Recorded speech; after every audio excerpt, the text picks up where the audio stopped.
Praise the Lord. Glory to God. We bless your name, Father. We bless your name, Jesus Christ. Holy Spirit, you are worthy to be praised. Hallelujah. Glory to God. Glory to Jesus. Glory to you, Father. Hallelujah. Thank you, Jesus. Thank you, Holy Spirit. Praise to your name. Hallelujah. Inilangin po tayo, aming Ama. Sa oras na ito, gabayan po kami ng iyong banal na Espiritu na siya naming tagapagturo. Nagpapasalamat po kami sa muling pagkakataon na niloob mo na kami ay makarinig ng iyong mga salita. Muli ay patuloy na papasalamat po kami dahil ang iyong mga salita ay kailangan namin. Ito po ay pagkain na aming spiritual, aming espiritu. Tulungan mo kami lumago sa pananampalataya, lubos na makakilala sa iyo at maunawaan ang ninanais mo sa aming mga buhay. Panginoon, ang salita mo ay iliwan ng aming mga pa at liwanag ng aming landas. Sa gabing ito, patuloy kaming maliwanagan ng iyong mga salita. Ang mga salita mo ay patuloy namin pagbulay-bulayan, araw at gabi at lakaran sa aming buhay sa araw-araw. Lord, patuloy na mag-anyaya po kayo ng mga tao, ng mga kapatid, ng mga bago na tagapakinig, at makilala nila si Jesus na aming Panginoon at pinaglilingkuran. Lord, aming Ama, ang iyong banal na Espiritu, ang patuloy naming hinihiling na gumawa at mangusap sa aming mga buhay, sa lahat ng mga tagapakinig, kayo po ang mangusap sa kanila. Pinagkakatiwala po namin sa iyo ang aming gagawing paglilingkod. Samahan mo po ako sa pag-share ng iyong salita. Ikaw lamang mataas, maparangalan at madakila. Walang sino mong iba, kundi si Yesu Kristo lamang. Salamat po, Ama, sa tayong pangalan ni Kristo Jesus. Ito po ang aming panalangin. Lahat po tayo magsabi ng Amen. Amen. Praise God. Gandang gabi po muli. Okay, no? So, ngayon po ay Wednesday, no? So, 2025 na po tayo, January 8, 2025. At magsimula na po tayo makinig at mag-aral ng salita ng Panginoon, no? Ang ating pag-aaralan ay patungkol po kay Nicodemus, no? O si Nicodemo sa Tagalog, Nicodemus sa English, no? Okay, yung ating mga Bible verses ay mamaya babasahin po natin, pero ito ay masusumpungan sa John 3, John 7, and John 19. At piling mga talata lang po ang ating babasahin at papaliwanag po natin sa tulong ng banal na Espiritu yung mga bagay-bagay na dapat nating maintindihan at maunawaan sa buhay po ni Nicodemo o Nicodemus. Sino po ba si Nicodemus? Sino po ba si Nicodemo sa Tagalog, no? Kung babasahin po natin ng John 3, Juan, Kapitulo 3, sinasabi po ng John 3 kung sino po si Nicodemo. No? Number 1, sabi po sa John 3, si Nicodemo daw po ay isang Pariseo. So, Nicodemus is a Pharisee. No? So, alam natin na Pharisee ay isang uri ng, ito po ay isang uri na kung saan Pariseo, sila po yung mga guro ng mga kautusan, mga Pharisee, no? Reliyosong tao, sila po ay ruler, isa po sila sa mga tagapagturo ng kautusan, sila po ang nangangalaga ng batas ni Moises, no? At sila po ay masusing tagasunod ng mga law o batas, no? So, si Nicodemo ay isa doon, siya po ay isang Pariseo, at pinuno siya ng mga Hudyo, ruler of the Jews. At the time of Jesus' preaching and crucifixion, siya po ay ruler o siya po ay pangulo, no? Pinuno ng mga Hudyo. So, parang kilalang tao din po itong si Nicodemo. Pariseo na siya, no? Ruler of the Jews, a teacher of Israel. Siya po ay guro ng mga Israelita, no? Okay, so nalaman po natin kung sino po si Nicodemo at ano po ba ibig sabihin ng kanyang pangalan, Nicodemus. The meaning of Nicodemus, his name, the meaning of it is victory of the people, ang pagtatagumpay ng mga tao. No? So maganda naman ang meaning ng kanyang pangalan, victory of the people, pagtatagumpay ng mga tao. Okay. So Nicodemus, yan po ang ibig sabihin ng Nicodemus, victory of the people. So, si Nicodemo ay 3 beses lang po na mention sa gospel, no? Sa Gospel of John. Siya po ay 3 beses lang na mention, and the most elaborate mention, yung pinaka mas elaborate, ay doon sa makikita po natin sa John chapter 3, sa Juan kapitulo 3. Mas mahaba-haba po doon yung exposure nitong si Nicodemus doon sa John 3, no? Okay, buksan po natin ating mga Biblia sa John 3 at pag-aralan po natin yung mga bagay-bagay na nabasa po natin dito sa John 3. Una po, sabi sa verse 2, dahil sa verse 1, pinakilala ko si Nicodemo at nasabi ko na sa inyo kanina, dito sa verse 2, sabi po dito, isang gabi, pumaraon po si Nicodemo, pumunta siya kay Jesus. No? Isang gabi po yun. So, madilim-dilim, no? Bakit kaya gabi siya pumunta? Marahil ay ayaw niya makita ng mga parisiyong kagaya niya. Ayaw niya makita ng ibang mga tao na siya pumunta kay Jesus, no? At sabi niya na makita niya si Jesus, agad na sinabi niya sa verse 2, Rabbi, nalalaman po namin kayo isang tagapagturong mula sa Diyos. So, una, tinawag niya si Jesus na Rabbi, o kaya teacher. Ang ibig sabihin ng Rabbi ay Rabbi, teacher, tagapagturo, o guro, no? Sabi niya, ito po ang sinabi niya, nalalaman po namin kayo isang tagapagturong mula sa Diyos. So, kinikilala niya at sinabi niya sa Panginoong Jesus na siya ay teacher of came from God, no? Siya ay isang gurong tagapagturong mula sa Diyos.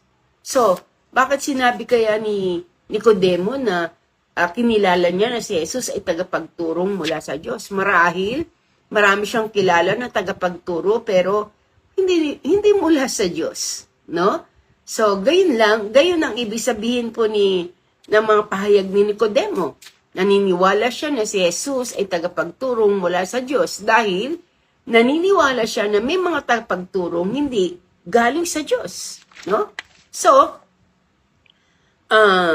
sabi pa niya, alam niya yung mga himalang ginawa ni Jesus. Dahil sabi po niya, dito sa sumunod sa verse 3, sapagkat walang makakagawa na mga himalang ginawa ninyo kung wala sa inyo ang Diyos. Tama, no? Kung wala sa Diyos, wala sa isang tao ang Diyos, hindi niya magagawa yung mga ganung himala. Talagang diretsa na sinabi ng Panginoon ni Nicodemo na parang sinasabi niya na, alam ko ang yung mga himalang ginawa, no? So, aware siya kung ano yung ginawang himala ng ating Panginoon. Alam niya yun. At nakita niya mismo siguro o narinig niya sa bibig ng ilang mga tao na si Jesucristo ay gumawa ng himala. Pero higit na at naniniwala ko na nasaksihan niya ang mga himalang ginawa ng Panginoon. So naniniwala siya na si Jesus ay gurong tagapagturo mula sa Diyos dahil nasaksihan niya ang mga himalang ginawa ni Jesus. At pangatlo, ito pa po yung gusto kong ipunto sa inyo na sumasampalataya siya na si Jesus ay Diyos. No? Sabi diyan, walang makakagawa ng himalang ginagawa ninyo kung wala sa inyo ang Diyos. So, ibig sabihin, naniniwala siya at sumasampalataya na si Jesus ay galing sa Diyos.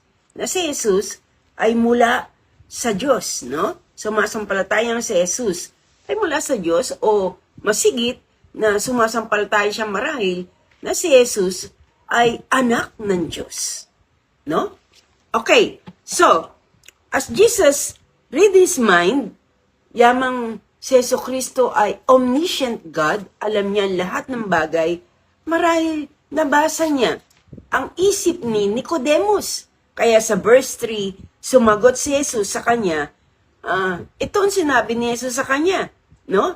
Una, naniniwala si Nicodemo, narinig ni Jesus na siya'y gurong mula sa Diyos. Pangalawa, naniniwala siya sa mahalang ginawa ng Panginoon at sumasampalataya siya na si Jesus ay mula sa Diyos o marahil sumasampalataya siya na si Jesus ang anak ng Diyos.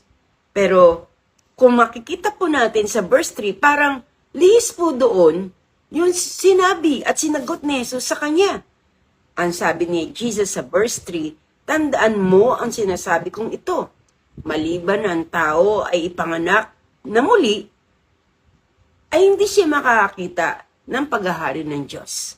O except a man be born again, sa English po, except a man be born again, he cannot see the kingdom of God. Marahil ay nasabi to ng Panginoong Jesucristo dahil nabasa niya ang kaisipan nitong si Nicodemo. So as Jesus read his mind, no? The mind of Nicodemus, sinabi niya yung salitang yun. Maliban ng tao ipanganak na muli, hindi siya makakakita ng kaharian ng Diyos. So, makikita po natin sa sagot ni Nicodemo na wala siyang alam.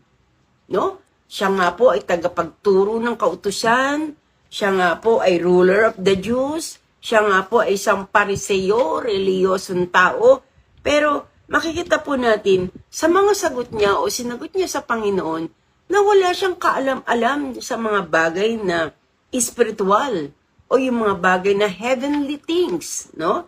Bakit? Una, ang sabi niya, paanong maipapanganak na muli ang isang tao kung matanda na? So, yun po ang sinasabi ni Nicodemo, paano mapapanganak kung matanda na isang tao?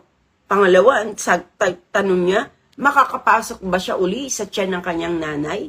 So, kung titingnan po natin, napakalayo ng pag-iisip ni Nicodemo sa plano at kalooban ng Diyos, no?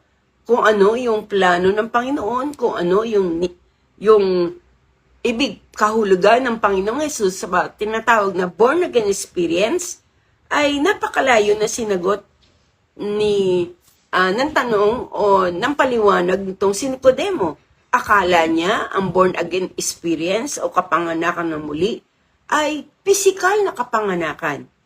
At totoo naman na talagang paano ipapanganak muli kung matanda na? Paano tayo muling papasok sa tiyan ng ating nanay? Hindi na pwede kasi malalaki na tayo. Kaya ang sabi niya, paano kung matanda na? Makapapasok pa ba siya sa sinapupunan ng kanyang nanay? Hindi naman talaga. Dahil ang born again experience ay hindi ito yung tinatawag na physical birth, no? Tandaan po natin, may ikalawang kapanganakan. Ito po yung tinutukoy ng ating Panginoon na ang pinanganak sa laman ay sa laman nga. Yun ang sinasabi niya sa talatang 6, no? Ang pinanganak sa Espiritu ay sa Espiritu nga, no? So, ito yung paliwanag ng ating Panginoon, Jesus, dun sa tanong niya, na makakapapasok pa ba ako sa tiyan ng nanay ko, yamang ako'y matanda na? Kaya ang sabi ni Jesus, ang pinanganak sa laman ay sa laman nga. At ang pinanganak sa Espiritu ay sa Espiritu na nga. Ibig sabihin, lahat tayo nakaranas ng physical birth.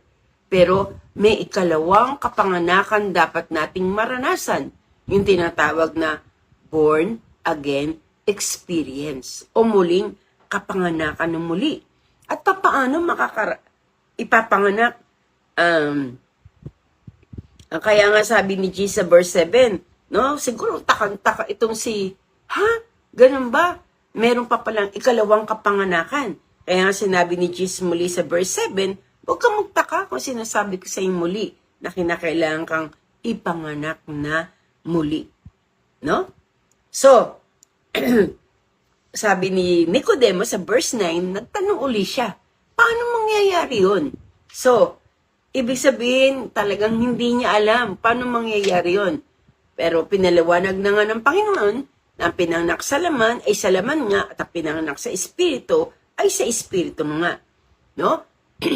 Okay, so mapapaliwanag ko rin sa inyo. Pero sabi sa verse 9, paano nga mangyayari yun? So, kung titingnan natin, talagang may mga taong matanong. Isa si Nicodemo na palatanong. Pero naniniwala ko, sabi nga may dalawang uri ng tanong na tinatanong ang mga tao. Una, yung iba tinatanong nila si Jesus gaya ng ibang mga Pariseo na tinatanong nila si Jesus para hanapan lang ng mali si Jesus. Pero I believe, naniniwala po ako na si Nicodemo ay nagtatanong hindi upang hanapan ng mali si Jesus, kundi si Nicodemo ay nagtatanong kay Jesus dahil gusto niya talagang matuto. Gusto na niyang talagang maintindihan, maunawaan kung paano makakarating sa kaharian ng Diyos. Kung paano niya mararating ang kaharian ng Diyos. No? So, gaya nga na sinabi ng Panginoon, paano kinakailang ipanganak tayong muli. Tayo'y nakaranas lahat ng unang kapanganakan. Kapanganakan pisikal. Dahil lahat tayo ay niluwal ng ating nanay. 9 na buwan na tayong dinala niya sa kanyang sinapupunan. At sa 9 na buwan ay nanganak ang ating mga nanay. Ang tawag doon ay unang kapanganakan na ang ibig sabihin ay physical birth. Pero kinakailangan pa rin nating yung pangalawang kapanganakan na sinasabi ni Jesus na you must be born again. Yung ikalawang kapanganakan ay yung sinasabing pinanganak sa espiritu o ikalawang kapanganakan na tinutukoy ay spiritual birth, no? Sa pamagitan ng pananampalataya natin sa Panginoong Hesukristo at pananampalataya natin, pinahayag ng ating mga labi, ng ating mga bibig, na kailangan natin siya, kinikilala natin na tayo mapapahamak kung wala si Jesus sa ating mga puso. At kung gagawin natin yung bagay nito, ng totohanan, sinasabi sa Juan 1 talatang 12, ang sino mang sa kanya'y nagsitanggap ay pinagkalooban niya ng karapatang maging anak ng Diyos. So ito yung tinutukoy ni Jesus na born again experience. Naranasan ko po yan. Naranasan po yan ng mga mananampalataya ng Panginoon, ng mga Kristiyano na, no? Dahil kinakailangan po natin ipanganak na muli. Dahil yung unang kapanganakan po natin, lahat po tayo ay diretso sa impyerno kung tayo po ay mamamatay. Dahil wala po tayong relasyon kay Jesus, no? Yung unang kapanganakan, hanggang nasa tayo lumaki, hindi natin kinilala si Jesus, hindi natin siya tinanggap, hindi natin kinilala na tanging siya lang magbabayad ng ating mga kasalanan, na tanging siya lang makakapagpatawad ng ating mga kasalanan. Hindi natin kinilala at hinanap ang Diyos ng una pa man. No? Pero hinanap tayo ng Panginoon.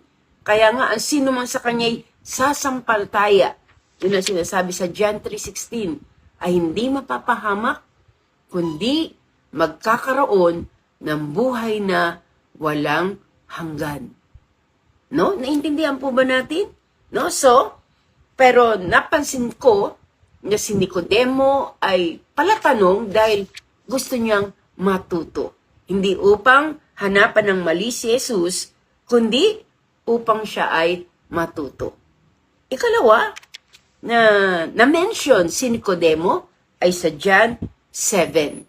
1:7, 50 hanggang 51. No? Okay. So, yung gusto kong balikan o unahin yung verse 40, no? Dito sa chapter 7 ng John ay sa verse 40 ay marami nagtatalo-talo, no? Na patungkol kay Jesus. Ang iba ay naniniwalang si Jesus ay propeta. Ang iba ay naniniwalang si Jesus ang hinihintay nilang Messiah, na siya ang Kristo. No, ang sabi ng iba. Pero may iba naman na hindi naniniwala sa kanya, na ang ginigiit nila, meron bang matinong nagmula sa Galilea? No, maaari ba magmula sa Galilea ang Kristo? Di ba hindi? Sabi po diyan, no, sa verse 41, dahil hindi nila pinaniniwalaan na may matinong magmumula sa Galilea. Hindi ba sinasabi, sabi sa verse 42 sa kautusan, na ang Kristo ay magmumula sa lipi ni David? No? Tama. Sa lipi ni David, dahil sinasabi yun sa kautusan, sa Old Testament pa lang. At pinanganak sa Bethlehem, sa bayan ni David. So, sa bayan ni David, pinanganak mismo ang ating Panginoong Jesucristo. So, nagkaroon ng pagkababaha-bahagi sa mga tao dahil gusto nilang maniwala ng iba na si Jesucristo ang hinaintay nilang Messiah, datapat ang iba, lalo na yung mga religious people, ay hindi maniwala na si Jesucristo ay gayon. Sa verse 44, gusto ng iba na dakpin siya, ngunit wala namang mga has na humuli sa kanya. Dahil hindi pa ito ang time, hindi pa ito ang oras, kaya hindi nila maisasagawa yung gusto nila, kahit gusto nila, dahil hindi pa ito ang oras ng ating Ama sa langit. No? Okay.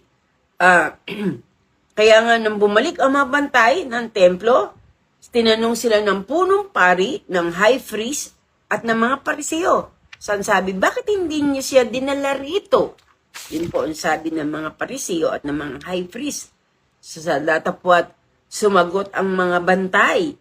Wala po kaming narinig na nagsalita ng tulad sa taong ito. Praise God. Pati yung mga nakasaksi ng mga bantay, hindi nila dinampot si Jesus kasi umanga sila. Excuse me.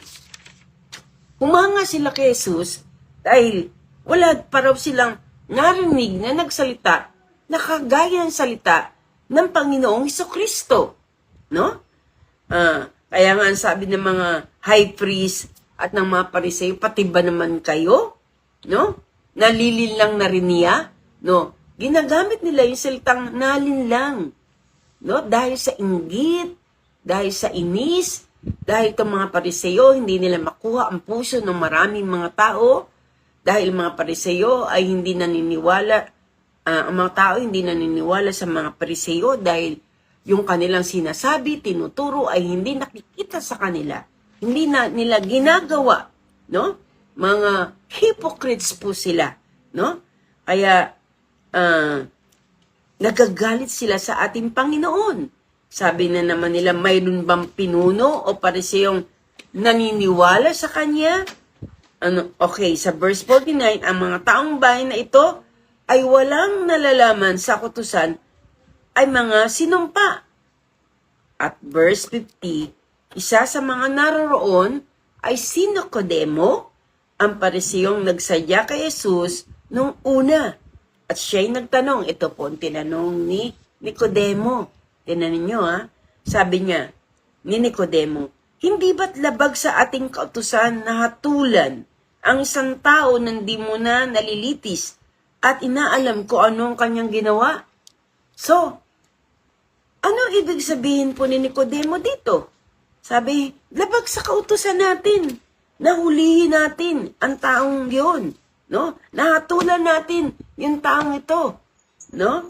Na hindi mo na siya nililinis o hindi nililitis at hindi mo na siya tinatanong. So, ibig sabihin, banayad na sinabi ni Nicodemo, yung pagdedepensa niya sa Panginoon. So, parang kinakampihan niya ang ating Panginoon. Dinedepensahan niya si Jesus na sinasabi niya na wag tayong judgmental, no? Sabi, hindi niyo pa nga siya nakakausap. Kinokondeman niyo na agad siya, no? Hindi niyo pa nga siya nakakausap at natatanong yung mga bagay na, kung totoo yung mga bagay na ginagawa niya, ay sinasabihin na agad ninyo siya ng hindi magagandang salita. Kaya ang sagot sa kanya, ng ilang mga Pariseo at ng mga pinuno, high priest, no? Ang sabi sa verse 52, ikaw ba'y taga Galilea? Galilea ka rin? No? Saliksikin mong kautusan at makikita mong walang propetang nagmula sa Galilea. Yun po ang sabi ng mga Pariseo, no? So, pero ang pinakamahalaga, nakita po natin si Nicodemo kung paano niya ipagtanggol ang ating Panginoong Jesucristo. Yes, nandun pa rin siya sa poder o nandun pa rin siya sa side ng mga Pharisees, pero dumidepensa siya ngayon. Dinidepensahan niya ang Panginoon, no? Pero may mga bagay na question na siya sa mga ginagawa, questionable sa kanya, yung mga ginagawa ng kanyang kasamahan sa reliyon. Yung mga reliyosong tao, yung mga Pariseo, maging yung mga pinuno ng mga Pariseo o yung high priest, questionable na sa kanya yung mga ginagawa nila. May mga batas sila pero sila rin naman ang hindi sumusunod sa batas. At ikatlo, no? Pangatlo, ito na yung huli. John 19:39 to 42. Ito yung katlong bahagi na minention na-mention ang pangalan ni Nicodemo sa John 19:39 to 42. 39 to 42. Ito po yung namatay na ang ating Panginoon Jesus. Napako na siya sa krus at inilibing ang ating Panginoon. Sabi po dito sa verse 38. Basahin ko sa inyo sa 38. Pagkatapos nito, nung namatay na si Jesus, binaba na yung kanyang body mula sa krus. Pagkatapos nito, si Jose na taga-Arimatea ay nagsadya kay Pilato upang humingi ng pahintulot na makuha ang bangkay ni Jesus.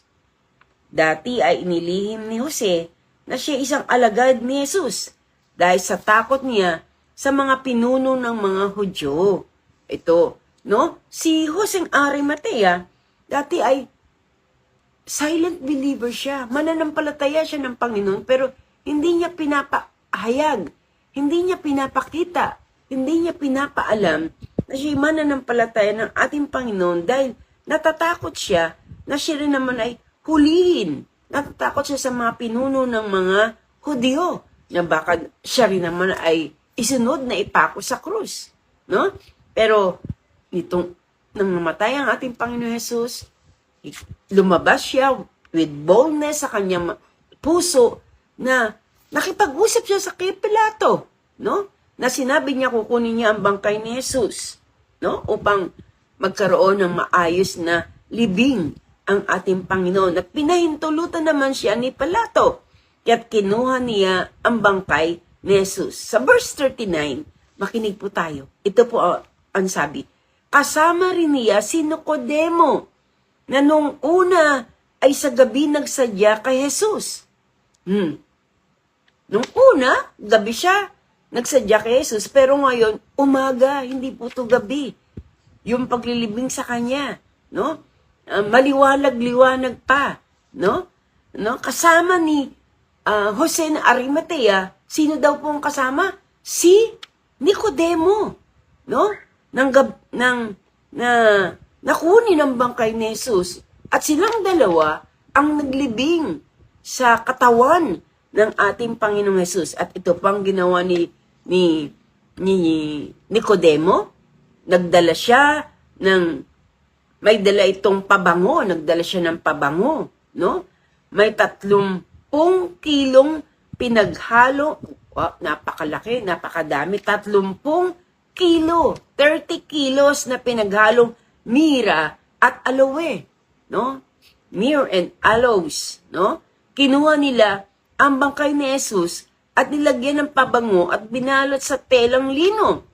Ayon sa kagulaan ng mga Hudyo.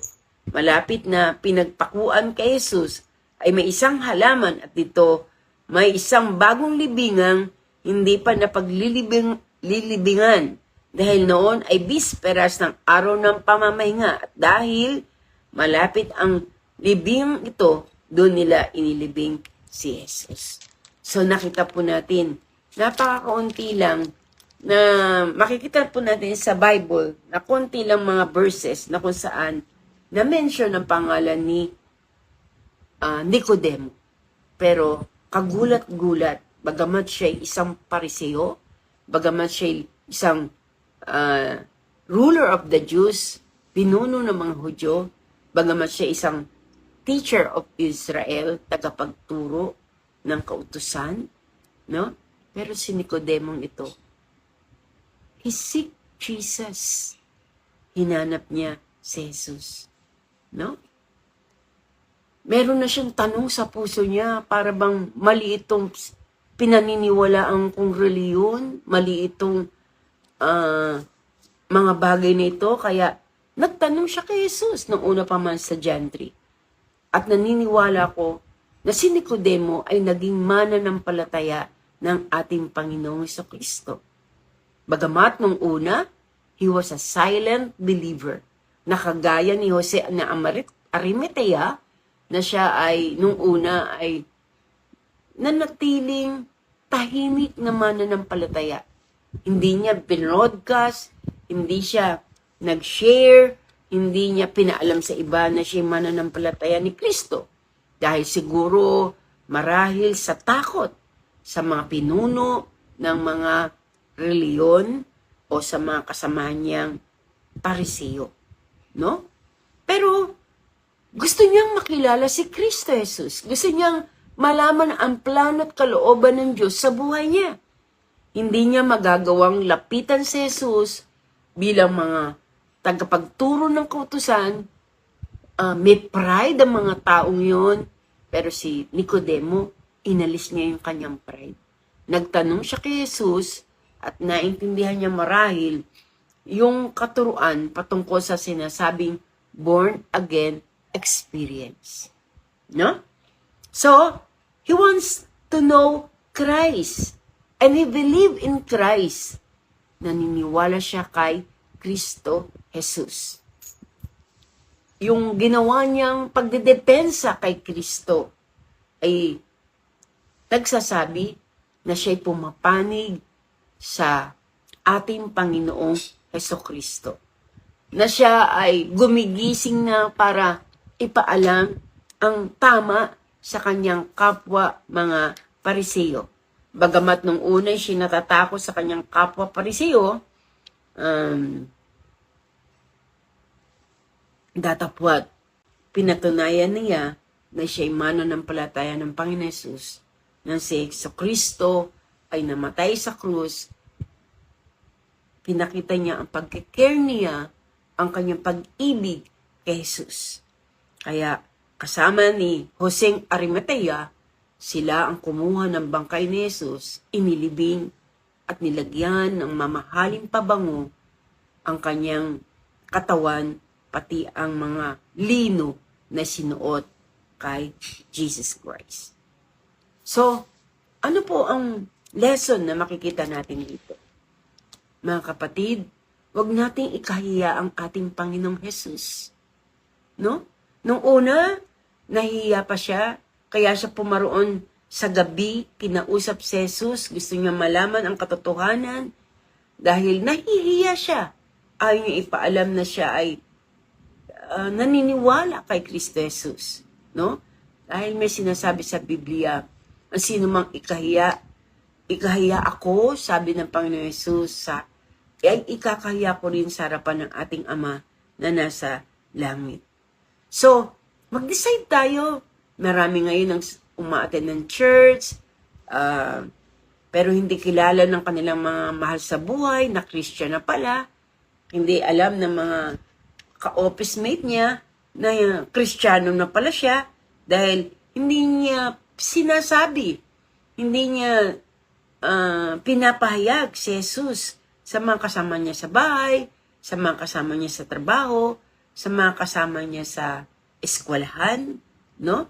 Huwag tayong manatiling silent believer na kung taong 2024, hindi tayo nagamit ng Panginoon para ipahayag, mag-anyaya ng mga kakilala, kaibigan, kasama sa trabaho, kasama sa eskwelahan, no? Hindi natin nayaya yung mga kasama sa tahanan dahil ayaw natin ipalam na tayo Kristiyano. Now, decide now. Magdesisyon na tayo na sumunod talaga sa Panginoon. No? Huwag na tayo na kagayan ng iba na silent believer. No? Buti nga ngayon, wala naman talagang persecution na kagaya ng persecution noon. Lumitaw na tayo. Paalam na natin na tayo mga anak ng Diyos. Paalam na natin na tayo mga Kristiyano para makapagwagi tayo ng mga kaluluwa. Makapag-share ng katotohanan ng salita ng Diyos sa iba, no? Huwag tayong manatiling silent believer. Si Satanas ang nagnanais na tayo ay ipinid ang bibig natin. At huwag tayong lumitaw, kundi manahimik na lang, no? Mali po 'yon, no? Hindi nais po ng Diyos na tayo manatiling silent believer, kundi makita ng iba na tayo'y mananampalataya ng ating Panginoon. Go out and be used of God, brothers. Go out and be used of God, sister. No? Siya na umibig sa atin, hindi natin siya dapat ikahiya. At kinakailangan ng ating mga buhay ay binibigay po natin sa Kanya. Mabuti po ang Diyos, kaya sa taong 2025, simulan po natin na kagaya ni Nicodemo. Kung may kagaya ni Nicodemo, isa pa sa mga aral na natutunan natin sa Kanya, kung may mga tanong tayo na hindi natin naintindihan patungkol sa Kanyang salita. At ang dahilan kaya gusto natin, ang dahilan ay gusto nating matuto pa. Gusto nating malaman kung anong tama, kung ano yung nais ng Diyos. Huwag po kayong mahiya na magtanong. No? Ibalik po natin yung hindi na po ginagawa ng iba yan eh. Kung may mga tanong kayo, maghulog po kayo sa ating question box sa mga bagay na hindi nyo maintindihan patungkol sa buhay Kristiyano, sa mga bagay-bagay na sinasabi ng Biblia na hindi nyo po maunawaan.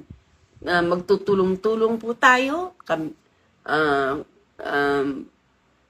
sa tulong ng banal na Espiritu upang alamin ang katotohanan. Sabi nga, ang katotohanan nagpapalaya sa atin. Paano tayo makakalaya kung hindi po natin tinatanong yung mga bagay na nagpapagulo sa ating isipan. Kaya nga, ibabalik natin muli yung ating mga question patungkol sa Biblia, patungkol sa mga aral na ating narinig na, at patungkol po sa ating Panginoon. Napakaganda po na makilala natin ang ating Diyos. Siya na ating Diyos na pinaglilingkuran. Hindi tayo magtatanong dahil upang alamin o debatihin yung mga lingkod ng Diyos o humanap ng ikamamali nila. No, kundi kaya tayong tatanong, gusto nating malaman ang katotohanan. At ang katotohanan ang nagpapalaya sa atin. Okay? Yun lang po. Siguro naintindihan naman po natin yung mga bagay na share ko po sa inyo. Mag-comment po kayo sa ating sa ating comment section. Mag-react po kayo sa ating, mag-like po kayo o mag-heart emoji o anuman po na reaction para nalalaman po namin na ang mga tagapakinig natin, nalalaman po namin kung sino po yung mga nakikinig ng salita ng Diyos. So mag-comment po tayo, mag-react po tayo, yung mga nakinig, alam ko, huwag kayong mahiya, mag-comment kayo, mag-react po kayo para malaman po natin na masunuri ng mga kapatiran sa Jesus the True Light Church. At tandaan po natin na marami tayong natutunan pag tayo po'y nakakapakinig ng salita ng Diyos. Okay? Manalangin po tayo. Hallelujah. Praise God. Glory to your name, O God. Maraming salamat po, Amang Banal, sa oras na ito. Kami po'y nagpapasalamat dahil may isa na namang Bible character na nakilala namin sa pamagitan ni Nicodemo. Sa oras na ito, Panginoon, may mga tinuro po siya sa amin, sa buhay niya, na dapat kung kami ay may mga nakakagulo sa isipan namin, hindi namin naintindihan, hindi namin naunawaan, hindi masama magtanong. Lord, at gagawin po namin ito para lumago pa kami sa pananampalataya sa iyo. Gayun din, nagpapasalamat po kami dahil si Nicodemo ay nagtatanong dahil gusto niyang makilala ang Panginoong Hesus. Tulungan mo po ang lahat ng members ng Jesus the True Light Church magkaroon ng malaking desire na makilala pa si Jesucristo na aming pinaglilingkuran. Tulungan mo po na maging malalim ang aming relasyon sa Kanya sa taong 2025. Tulungan mo po na maging malalim pa ang pananampalataya namin sa Kanya sa taong 2025. Tulungan mo po kami, Panginoon, na makilala ka pa namin ng lubusan. At gayon din po, Lord, huwag kaming mahiya, huwag kaming maging silent believer, kundi kagaya po ni Jose na Arimatea at ni Nicodemo na lumantad sila, no? Nang nakilala na lumantad sila nang namatay si Jesucristo, ginawa nila yung nararapat, sila ang naglibing kay Jesus, ipinakita nila na mahal nila si Jesus, ipinakita nila ang pagmamalasakit na kay Jesus, at ipinakita na nila na sila'y tunay na mananampalataya ng aming Panginoong Jesucristo. Sila po, Panginoon, na nakikinig o mga members ng church na nag-aalinlangan pa rin, sila po na nag-aalinlangan sa kanilang puso. Lord, maging sa oras nito, magdesisyon na sila na manampalataya sa iyo. Nakilalanin ka bilang kanilang Panginoon na tagapagligtas. Na tanging si Jesucristo lang ang makapagpapatawad ng aming mga kasalanan at si Jesucristo lang ang daan tungo sa langit na kinakailangan kami lahat ay mabagong buhay, na kinakailangan na kami ay maging born again, makaranas ng born again experience. It is not a religion, but it is an experience na dapat maranasan ng lahat ng tao, ano man ang relihiyon niya, dapat maranasan ng tao ang born again experience dahil sinabi mo ito sa iyong salita that we must be born again. Salamat po sa lahat ng mga natutunan po namin. Salamat sa iyong mga salita. Salamat sa lahat mga nakinig, Panginoon, at makikinig pa sa gabing ito, Panginoon. Tulungan mo ang bawat isa sa kanila na maging tunay na mananampalataya ng aming Panginoon Hesus. Magkaroon ng relasyon sa iyo bilang Panginoon tagapagligtas. Kilalanin na tanging si Jesucristo lamang ang kailangan ng bawat isa sa amin. Pagpalain mo lahat ng nakinig at makikinig pa. Tulungan mo, Panginoon, na magawa nila, Panginoon, na makibahagi sa aming pakikinig ng iyong salita. Mag-comment sila, magbigay sila ng kanilang reaction. Lord, i-bless mo po ang lahat ng mga tagapakinig. Ito po ay pinagpe-pray namin lahat ng mga nakikinig ng aming live stream. Lord, kaya ugaliin nila na sila'y makiisa through magbigay ng reaction o mag-comment, Panginoon. Lord, maraming salamat sa mga susunod na gawain po namin, sa susunod na Biyernes. Patuloy mo po kami masusumpuan, makikinig muli na iyong salita, at maging sa linggo, dadalo po kami sa iyong gawain upang patuloy na malaman namin ang kalooban mo sa amin. Tulungan mo kami makapag-akay ng mga kaluluwang napapahamak. Akayin namin ang aming mga mahal sa buhay, ang aming mga kaibigan, ang aming mga kaklase, ang aming ka-work, mga kasama sa trabaho. Lord, pagpalain mo lahat ng gaganap ng bagay nito, kinakailangan mapuno namin ng iyong kaharian, ang langit ng mga kaluluwang napapahamak upang tumanggap din sila ng kaligtasan at buhay na walang hanggan. Salamat po, Ama. Salamat po sa iyong mga salita. Salamat po sa natutunan po namin sa buhay ni Nicodemo. Pagpalain mo ang bawat isa sa amin at tulungan